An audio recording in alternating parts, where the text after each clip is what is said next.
جب حالات اس قدر خراب ہو گئے اور پورے مدینے پر بلوائیوں اور باغیوں کا تسلط قائم ہو گیا اور حضرت عثمان غنی رضی اللہ تعالی عنہ کے گھر کا محاصرہ کر لیا گیا، تو حضرت عثمان غنی رضی اللہ تعالی عنہ نے ایک قاصد کو حضرت علی رضی اللہ تعالی عنہ کی طرف بھجوایا اور کہا کہ میری مدد کریں اور مجھے ان محاصرین کے شر سے بچائیں۔ جیسے ہی وہ قاصد حضرت علی رضی اللہ تعالی عنہ کے پاس پہنچا تو حضرت علی رضی اللہ تعالی عنہ نے قاصد کی بات سن کر فرمایا کہ میں ہرگز بسم اللہ الرحمن الرحیم۔ محترم ساتھیو، نبی کریم صلی اللہ علیہ وآلہ وسلم نے اپنی امت کے درمیان اور فتنوں اور شورشوں کے درمیان دروازہ حضرت عمر کو قرار دیا تھا، یعنی حضرت عمر رضی اللہ تعالی عنہ کی شہادت کے ساتھ ہی امت مسلمہ پر شورشوں اور فتنوں اور آزمائشوں کا ایک سیلاب امڑ آئے گا،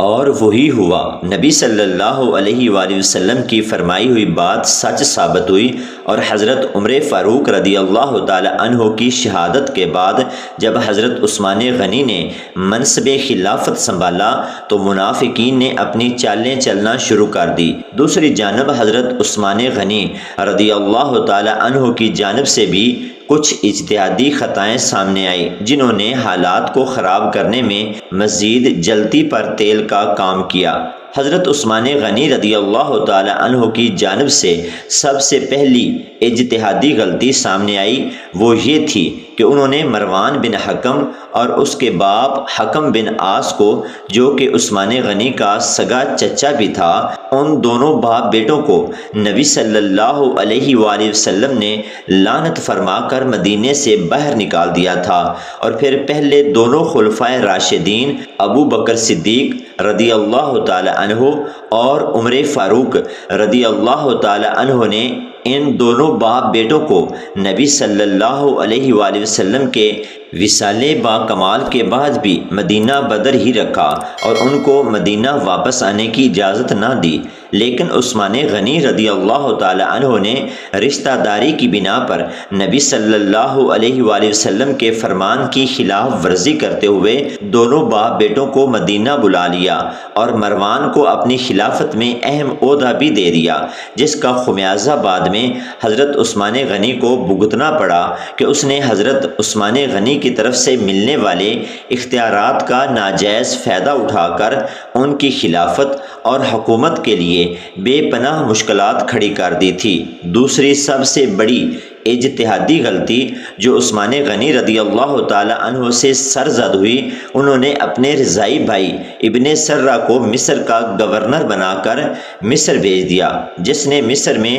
ظلم و سفاکیت کا بازار گرم رکھا۔ عبداللہ ابن سرہ وہی بدبخت تھا جو کاتب وحی ہونے کے باوجود مرتد ہو کر مکہ بھاگ گیا تھا، اور فتح مکہ کے موقع پر نبی صلی اللہ علیہ وآلہ وسلم نے ارشاد فرمایا تھا کہ ابن سرہ کو ڈھونڈ کر قتل کر دیا جائے، خواہ یہ خانہ کعبہ کے پردوں کے اندر ہی کیوں نہ چھپ جائے۔ لیکن پھر عثمان غنی رضی اللہ تعالی عنہ نے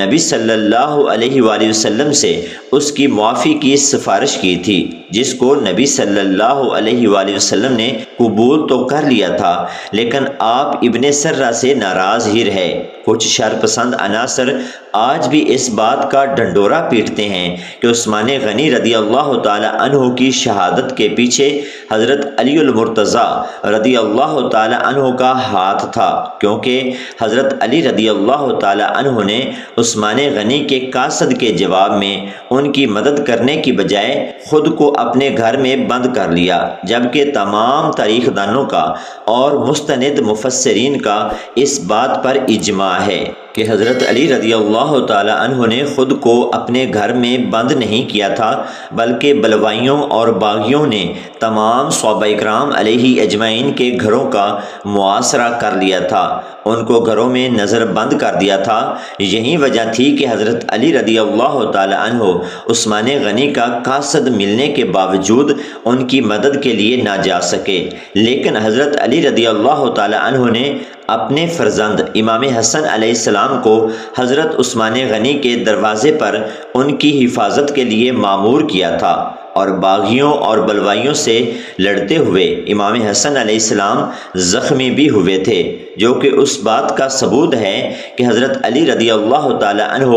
سیدنا عثمان غنی کی شہادت میں ملوث نہیں تھے، لیکن حالات اور واقعات نے اس قدر شکوک و شبہات پیدا کر دیے تھے کہ 1400 سال گزر جانے کے بعد بھی آج عام مسلمان ان واقعات کو لے کر شکوک و شبہات کا شکار ہیں۔ لیکن یہ حضرت علی رضی اللہ تعالی عنہ کی شخصیت پر الزام تراشی بے بنیاد ہے۔ حضرت علی رضی اللہ تعالی عنہ نے قاتلین عثمان کو گرفتار کر کے ان کو سزائیں نہیں دی، یہ ایک الزام بھی حضرت علی کے کردار پر لگایا جاتا ہے، اور کہا جاتا ہے کہ انہوں نے خود عثمان غنی رضی اللہ تعالی عنہ کو قتل کروایا تھا، اس لیے وہ قاتلین کو نہ پکڑ سکے، جبکہ حضرت عثمان غنی کی زوجہ نائلہ نے، جو کہ حضرت عثمان کے قتل کے وقت وہاں موجود تھی اور چشم دید گواہ تھی، کہا جاتا ہے کہ باغیوں نے خلیفہ کے گھر کا مرکزی دروازہ جلا دیا تھا۔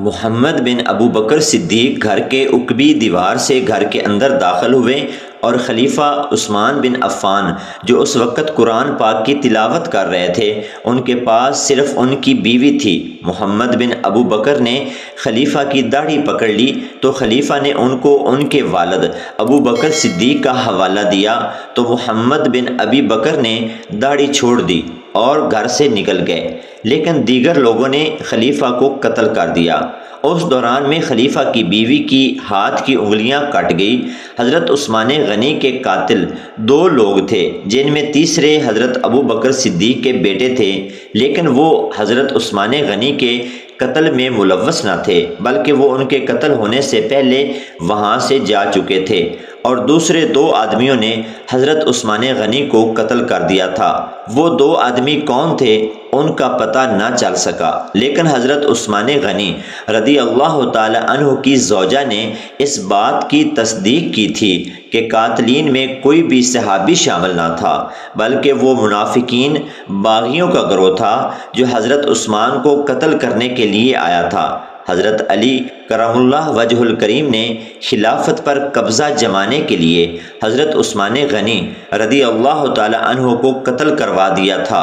یہ ایک اور اعتراض ہے جو کہ اہل اعتراض کی طرف سے اٹھایا جاتا ہے، جبکہ حضرت علی رضی اللہ تعالی عنہ نے سیدنا عثمان کی شہادت کے بعد بھی منصب خلافت کو سنبھالنے سے انکار کر دیا تھا، اور پھر جب دیگر صحابہ کرام نے بے حد اصرار کیا تو حضرت علی رضی اللہ تعالی عنہ نے مسلمانوں سے اپنی خلافت کی بیعت لی تھی، لیکن دوسری جانب معاویہ بن ابی سفیان نے حضرت علی کرم اللہ وجہ الکریم کی خلافت کو یہ کہہ کر ٹھکرا دیا کہ پہلے قاتلین عثمان سے بدلہ لیا جائے، پھر حضرت علی کی بیعت کی جائے گی، جبکہ حضرت علی رضی اللہ تعالی عنہ کا کہنا تھا کہ قاتلین عثمان کو میں اس وقت گرفتار کر کے سزائیں دے سکوں گا جب تمام مسلمان میرے ساتھ ہوں گے۔ حضرت علی رضی اللہ تعالی عنہ کی بات درست تھی، کیونکہ مسلمان گروہ میں تقسیم تھے، جس کی وجہ سے بلوائیوں اور باغیوں کو مزید مضبوطی اور طاقت مل رہی تھی۔ حضرت علی رضی اللہ تعالی عنہ کا اپنی خلافت کو مضبوط کرنے کا تقاضا کرنا بالکل درست تھا، لیکن تاریخ گواہ ہے کہ معاویہ بن ابی سفیان نے حضرت علی رضی اللہ تعالی عنہ کے ساتھ مل کر قاتلین عثمان کو گرفتار کر کے سزائیں دینے کی بجائے حضرت علی رضی اللہ تعالی عنہ کے خلاف ہی محاذ کھڑا کر دیا۔